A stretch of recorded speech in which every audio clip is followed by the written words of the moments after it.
Welcome to Shalom World Podcast. Welcome once again to the Benedictine Monastery of the Holy Cross in Rostrevor, County Down, Northern Ireland. Today we will reflect around the mystery of the cross. But let's backtrack a little. Let's think of the triumphal entry of Jesus into Jerusalem. We recall that at the beginning of every Holy Week. And you may remember that part of the story where the Pharisees say to Jesus, when the crowd is acclaiming him as the Messiah King, check your disciples. Tell them to keep silence. And you may remember what Jesus replied. Even if these keep silence, the very stones will cry out.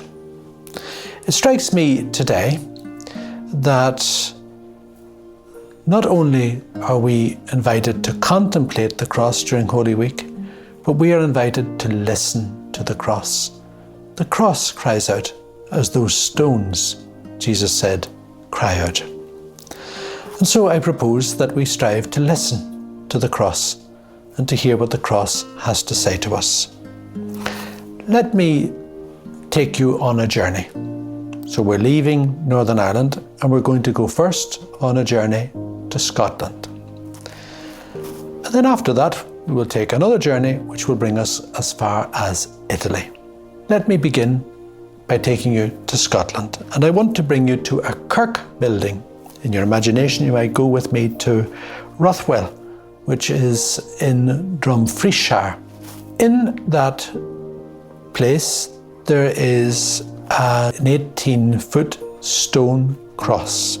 It's a high cross that was carved on the sides, and on the carving are the words of the Holy Rood.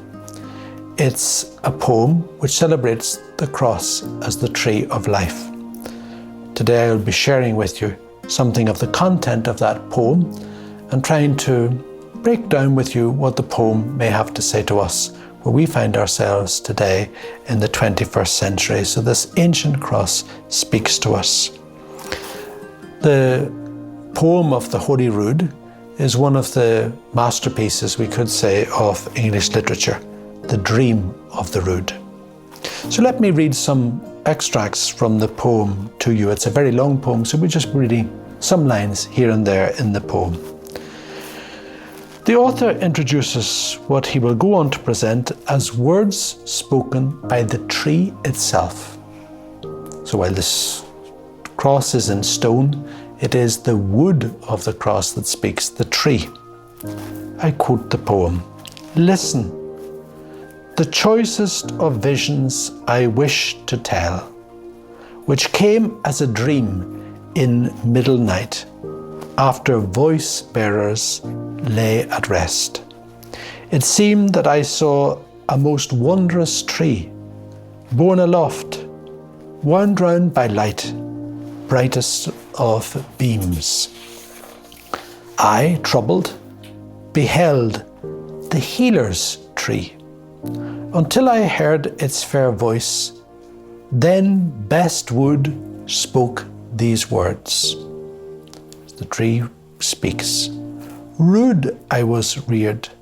I lifted a mighty king, Lord of the heavens. Much have I borne. We could understand that line to mean, to much have I given birth. On that hill of fierce fate, I, glorious now, I may heal any of those who reverence me. And for the poet to go on to tell us how in the light of the tree's words to him, he then prayed to the Holy Rood. I prayed then to what is for me life's hope. Yes, my hope reverts to the Rood. May he be friend to me who here on earth died on that gallows tree for mankind's sins. He loosed us and life gave. Hope was renewed with glory and gladness. It's always difficult just to hear a poem. Maybe you need to go and look for that poem, The Dream of the Holy Rood, on the web to really savour its content. But I'd like to break down the poem and its meaning for you. In the poem, the tree's message is clearly a message of healing and hope. Remark how when I read the poem, I emphasised those two concepts, those two words, healing and hope. It is a message of life. This, I believe, is a message for the church at this time in our world when in so many places the church is suffering so much. In so many places we could say, we also have the impression that the church is dying out. Certainly in Europe, it seems to be the experience of many. The dream of the Rood, however, has us think of the cross as the tree of life. The tree of life first planted in Eden, which has become the tree of healing and rebirth, of which the book of the Apocalypse speaks to us. So Genesis, we have the tree of life, and the Apocalypse, the last book of the Bible, we have the tree of healing, the tree of rebirth. In the light of Christ's last words in John's Gospel, when he declares, all is accomplished, everything is fulfilled, we are led to think of God's creative work having found its fulfillment. You remember in the book of Genesis, in the beginning, and then with the death of Jesus, all is fulfilled, all is accomplished, it is completed. With Jesus' death, the creative work of God is accomplished. For here we see the greatest expression of God's love for us since the time of that first expression of love when he brought our world into being. Yes, on Calvary's hill, God accomplished his desire to restore what was broken in Eden.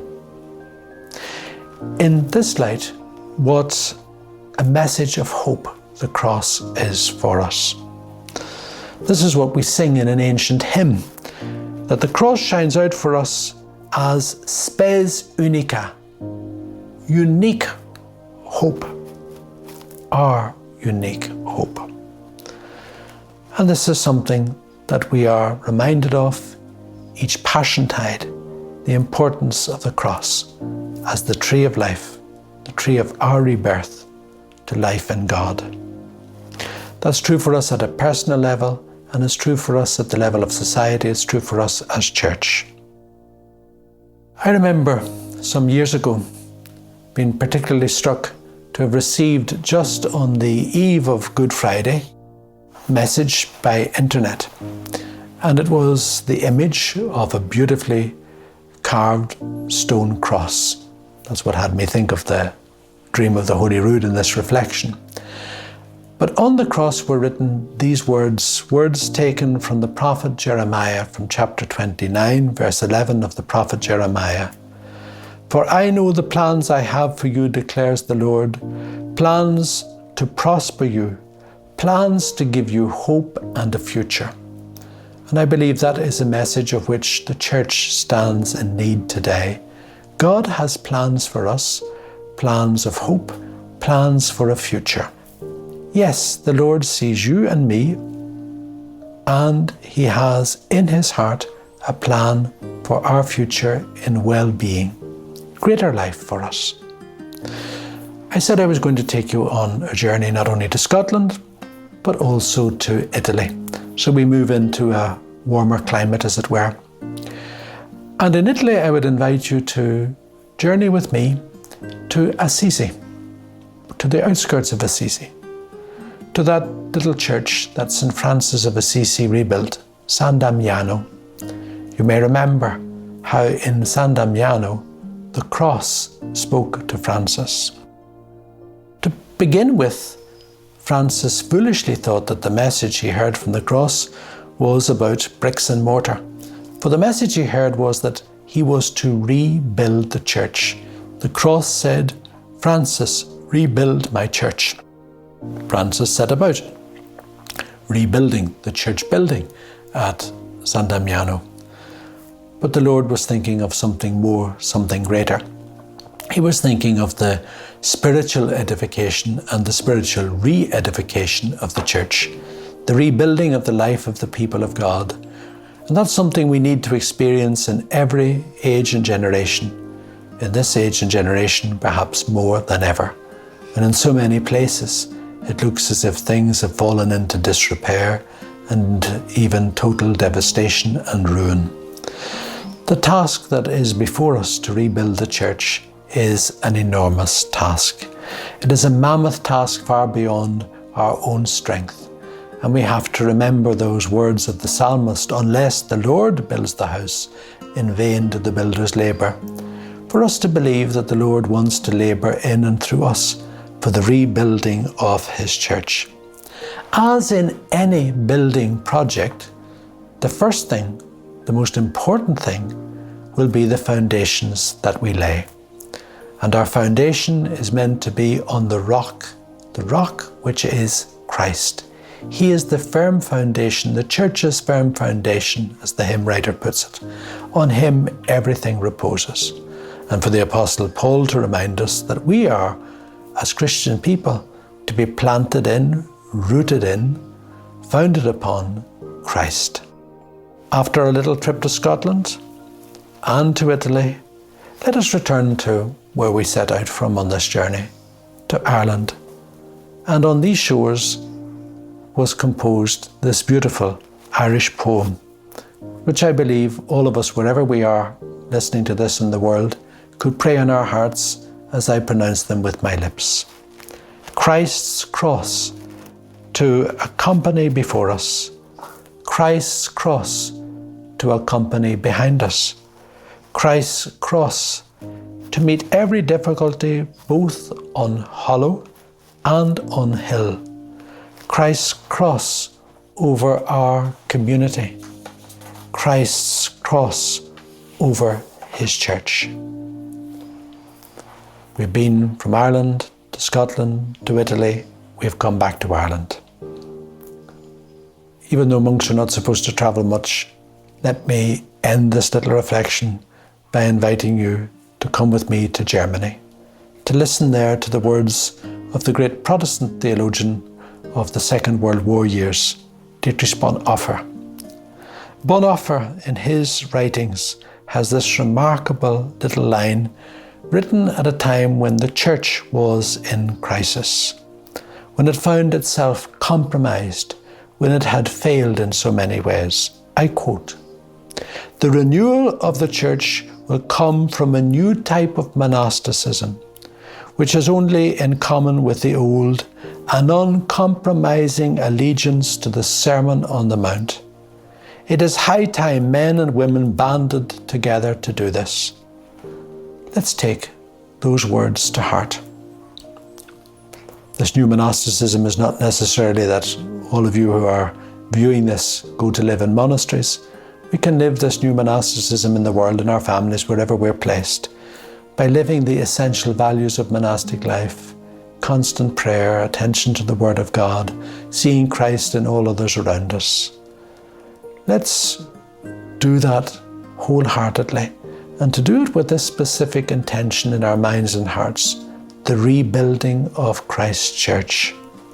As we go to work, let's hold in our hands the plan given to us in the Sermon on the Mount. Really is, we could say, the plan given to us for this re-edification of the church. Let's go about our work humbly, labouring in blessed communion, quietly and gently, in the spirit of the Beatitudes. Amen. Shalom World Podcasts is now available on all online platforms, including Apple Podcasts, Spotify, and others.